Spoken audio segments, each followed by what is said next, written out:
дар ноҳияи восеъ сисолагӣ таъсисёбии қувваҳои мусаллаҳи ҷумҳурии тоҷикистон дар қисми ҳарбии 13483 вазорати мудофиа мустақар дар ин ноҳия ҷашн гирифта шуд.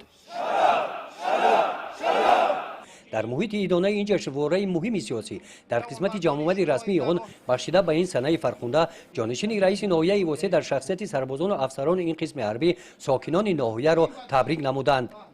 баъди баромадҳои расмӣ аз номи вазорати мудофиаи ҷумҳурии тоҷикистон ва мақомоти иҷроияи ҳокимияти давлатии ноҳияи восеъ сарбозону афсарони ин қисми ҳарбӣ барои хизмати софдилона назди ватан бо сипосномаҳо қадр карда шуданд. сипас бо марши тантанавӣ бахшида ба сисолагии таъсисёбии қувваҳои мусаллаҳи ҷумҳурии тоҷикистон сарбозону афсарон аз назди минбар гузаштанд.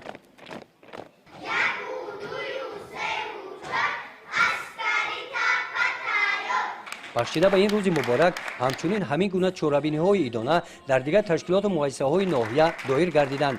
дар шӯъбаи маорифи ноҳия ба ин муносибат дар ҷамъомади идона бо омӯзгороне ки дар самти тарбияи ҳарбӣ ватанпарварии шогирдон саҳми арзанда гузоштанд, онҳо бо сипосномаҳои мақомоти иҷроияи ҳокимияти давлатии ноҳияи восеъ қадрдонӣ гардиданд.